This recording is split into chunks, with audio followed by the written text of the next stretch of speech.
Brigadier Suryadev Singh? अच्छा, तो यही है तुम्हारा ब्रिगेडियर सूर्यदेव सिंह। ढूंढ लो इसे। खबरदार, कोई हिलेगा नहीं। हमारे कमांडोज ने तुम्हारे सब साथियों को घेर रखा है। स्वामी जी, जरा अपने पीछे भी नजर डालो। ये कमांडो बड़ा खतरनाक है। तुम्हारा बाप है, पत्ता हिलने से पहले ही पेड़ काट डालता है। तुम्हारी भलाई अब इसी में है कि बिना हिले जुले खामोश खड़े रहो।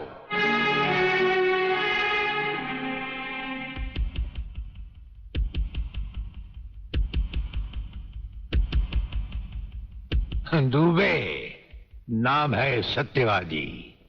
सत्यवादी दुबे। जैसे गधे की पीठ पर घोड़े की जीन अच्छी नहीं लगती, वैसे ही तुम्हारे कंधों पर ये सितारे अच्छे नहीं लगते। और ये कमरबंद पेटी भी अच्छी नहीं लगती।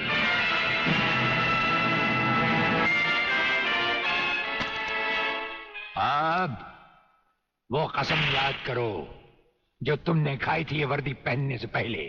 हम कसम खाते हैं कि हम पूरी ईमानदारी और वफादारी से देश और कानून की रक्षा करेंगे।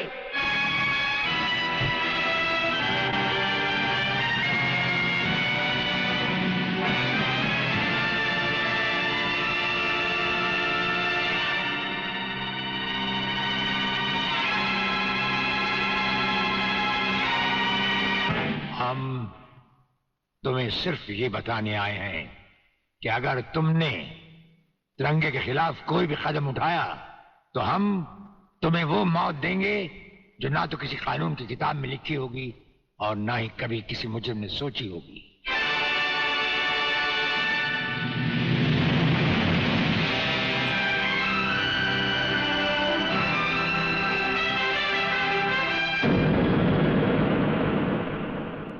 Hello, inspector Wagle speaking.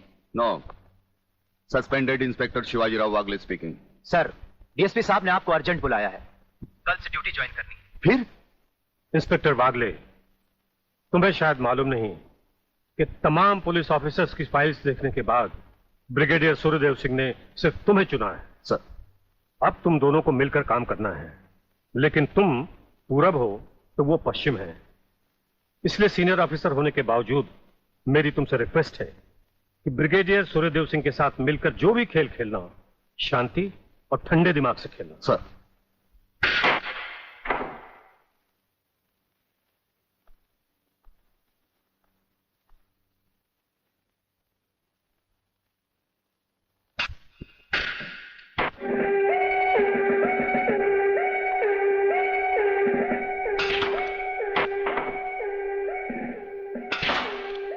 बड़े प्यार से खेलते हैं आप। असली खिलाड़ी मरने वाले दुश्मन को पता भी नहीं चलने देते कि कब होगी उसकी मौत।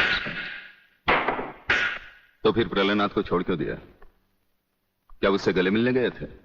गले मिलने गए थे? उसके गले का माप लेने गए थे कि वो फंदे की मौत मरेगा या हमारे पंजे की। वागले, गर्मजोशी अच्छी चीज है लेकिन हमेशा काम नहीं आती। तुमने तो देखा ही होगा, इसी गर्मजोशी की वजह से तुम कई बार सस्पेंड हो चुके हो। नौकरी की परवाह है किसको? यहां है कौन अपने पीछे रोने वाला?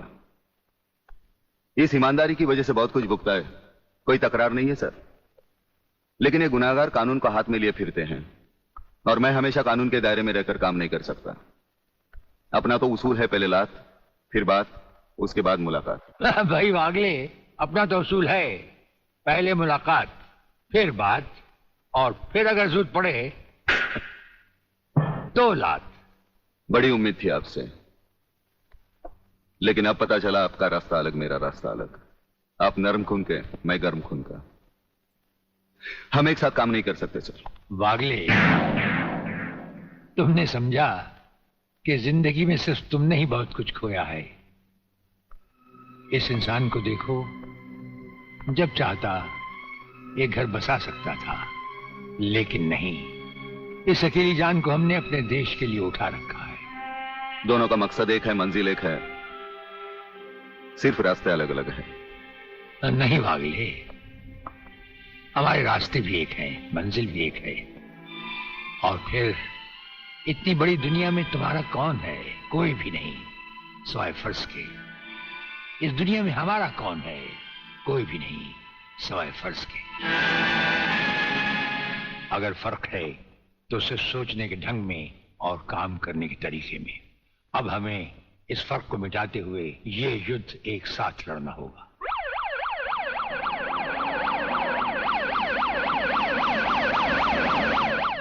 मुझे अपनी जान की तो परवाह नहीं है, लेकिन आप इस तरह खुलेआम गाड़ी में घूम रहे हैं, ये खतरा मैं उठा नहीं सकता। जिस गाड़ी में तुम बैठे हो ये मामूली गाड़ी नहीं। मामूली गाड़ी मामूली आदमियों के लिए होती है, ये गैर मामूली गाड़ी है, एक गैर मामूली इंसान के लिए। बुलेट प्रूफ, और इसमें ऐसे ऐसे गैजेट लगे हुए हैं जो बम से लेकर पटाखे तक की खबर हमें मिल जाती है। लेकिन इस वक्त हम जा कहां रहे सर? गाड़ी रुकने पर तुम्हें खुद ब खुद पता चल जाएगा।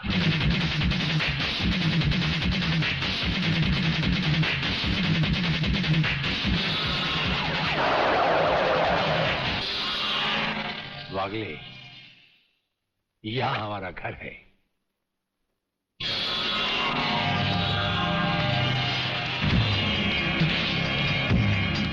यहां तो सिर्फ चारों तरफ जंगली जंगल नजर आ रहा है, रहने की तो कोई जगह ही नजर नहीं आ रही। अभी नजर आ जाएगा बहादुर।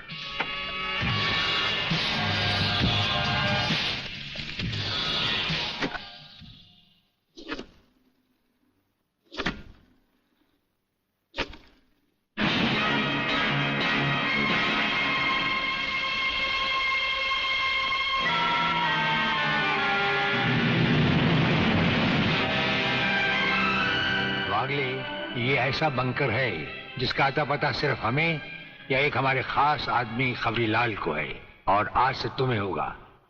ये इतना मजबूत है कि इस पर ना तो कोई हवाई हमले का असर हो सकता है और ना किसी बम या बारूद का। दुश्मन तो क्या, हमारी इजाजत के बगैर परिंदा भी पर नहीं मार सकता। वागले आओ, अब हम तुम्हें अपने बंकर से वाकिफ करवाएं। ये रहा हमारा ट्रांसमीटर सेक्शन। यहां से हम हिंदुस्तान के किसी भी मिनिस्टर से जब जी चाहे हॉटलाइन पर बात कर सकते हैं, लेकिन आसमान वाले ने चाहा तो इसकी जरूरत कभी नहीं पड़ेगी। हम अकेले ही तुम्हारे साथ वागले सब कुछ संभाल लेंगे। और वो देखो, वो एक कमरा जिसमें सब हथियार रखे हुए हैं, और उस कोने में रहा हमारा अस्पताल। यहां हर लाए दुश्मन का सीटी स्कैन करके उसकी अंदरूनी बीमारियों को बाहर निकाला जाता है। मुझे छोड़ दीजिए ब्रिगेडियर साहब, मैं सच कहता हूं, मैं प्रलयनाथ के बारे में कुछ नहीं जानता। मुझे छोड़ दीजिए ब्रिगेडियर साहब। और छोड़ तो तुम्हें जरूर देंगे, लेकिन तुम मोटे बहुत हो, थोड़ी चर्बी कम होने के बाद। यह अस्पताल मेरे हवाले कर दीजिए सर। चर्बी कम करने के बहुत से तरीके मुझे मालूम है। हाँ, गुड वागले।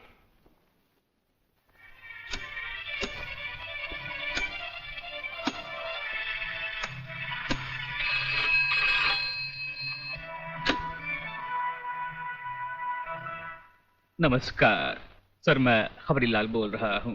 ओ खबरीलाल, आज के मुख्य समाचार ये हैं कि प्रलयनाथ गुंडा स्वामी ने खतरनाक किलर बब्बन खूनी को आपको खत्म करने के लिए एक बहुत बड़ी सुपारी दी है। हमारे नाम की सुपारी खाने वाले को जिंदगी भर दांत चबाने पड़ेंगे। ये हमारे नाम की सुपारी खाने वाले चमगादड़ के खाने पीने का ढाबा कहाँ है खबरीलाल? शहर से 40 मील दूर काली पहाड़ी के पीछे उसका एक अपना बहुत बड़ा मैंगो फार्म है। आज के समाचार समाप्त हुए।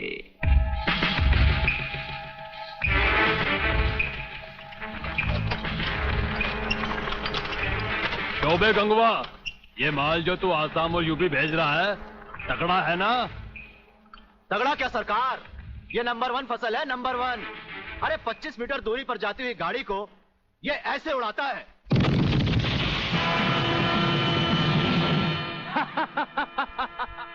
देखा सरकार, ये अपनी बम फैक्ट्री में बना हुआ मैंगो का कमाल। यूपी और असम में आतंक फैलाने के लिए यह माल तो ठीक है, पर मुझे वो माल बता जो ब्रिगेडियर सूर्यदेव सिंह को उसकी गाड़ी के साथ जलाकर उसे राख कर दे। वो भी तैयार है सरकार। ये देखिए छोटा सा हाफुस जो 50 मीटर की दूरी पर जमीन पर गिरते ही ऐसा फटता है कि मरने वाले की हड्डियों का सुरमा बन जाता है। ये देखिए।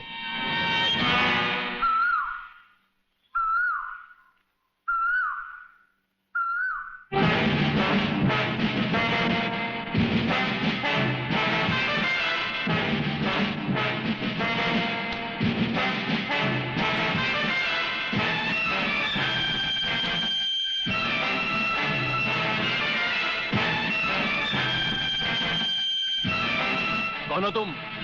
लगता है बब्बन मियां ने कल रात अपनी आंखों में सुरमा नहीं लगाया, जरा कम दिखाई देता है। ब्रिगेडियर सूर्यदेव सिंह? हाँ, ब्रिगेडियर सूर्यदेव सिंह।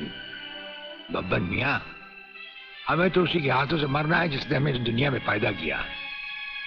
तुम सब अपने आप को हमारे हवाले कर दो, वरना तुम्हारा बनाया हुआ आमों का बागीचा तुम सबका अपने हाथों से बनाया हुआ कब्रिस्तान बन जाएगा।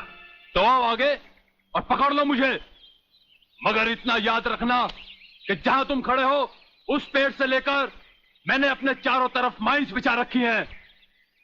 अगर इसके अंदर तुमने पैर रखने की भी कोशिश की तो तुम्हारे चीचड़े उड़ जाएंगे। यकीन नहीं आता तो ये देखो।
जीवनलाल टंडेल, प्रलयनाथ को इतना बेवकूफ मत समझो।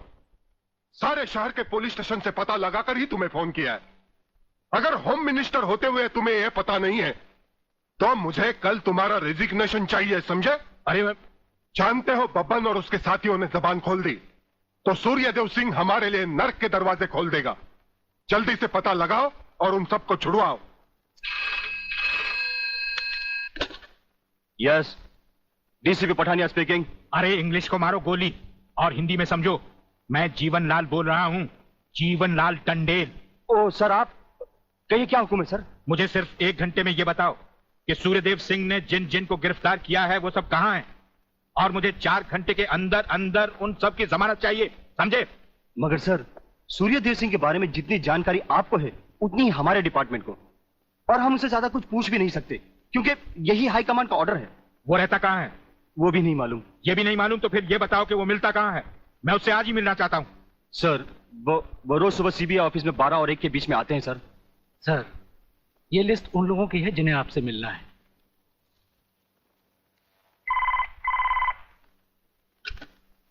सर, मंत्री जी आपसे मिलना चाहते हैं। हाँ, टंडेल का नाम है क्या इसमें? जी नहीं सर।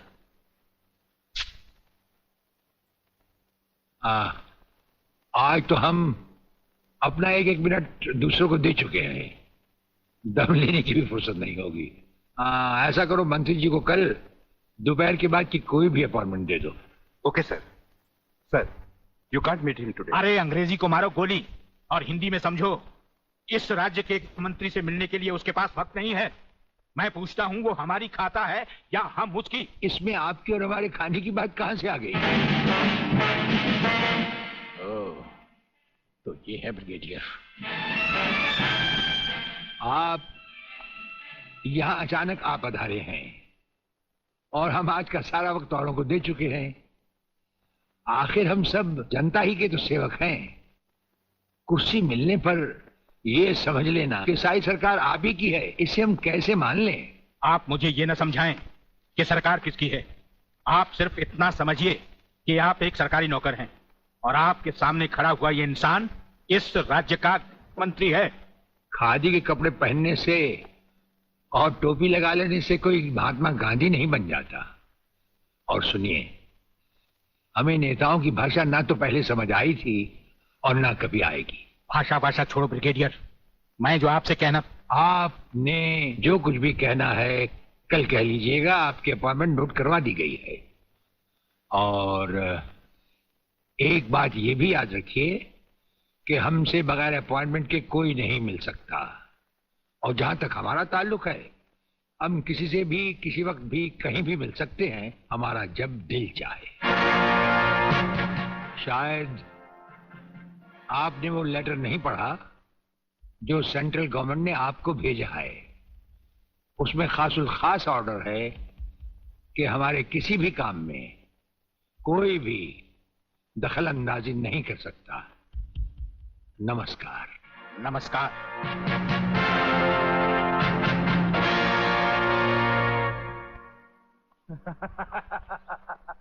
रियली?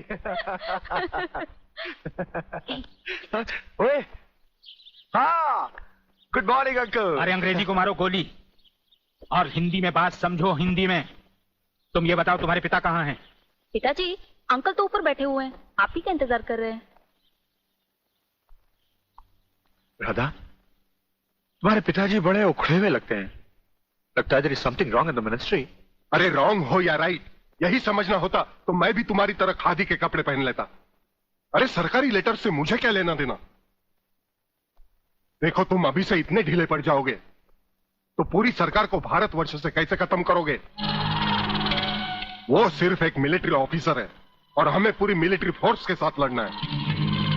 भूल जाओ सारी बातें और फाड़ दो वो लेटर। देखो, उसका ट्रांसफर ना हो तो ना सही, उसकी बातें हमें पता न चले तो न सही, लेकिन उसकी मौत का बंदोबस्त तो मैं कर सकता हूं। प्रलयनाथ, वो मर गया तो ये नेता भी कुर्सी समेत जल गया, समझो। वो मरेगा भी और तुम कुर्सी के साथ जियोगे भी। अब किसकी बारी है जनरल साहब? ब्रिगेडियर सूर्यदेव सिंह की। मारे जाने वाले पुलिस के उन शहीदों की याद में ये ज्योत बनाई गई है जिन्होंने कानून की रक्षा करते हुए अपने प्राणों की आहुति दी। आज के इस समारोह के मुख्य अतिथि माननीय मंत्री श्री जीवनलाल टंडेल हैं।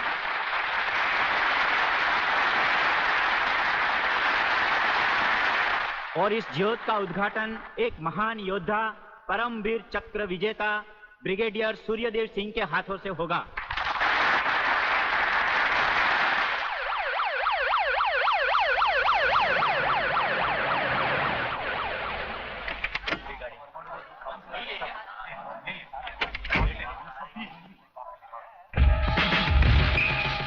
वेलकम।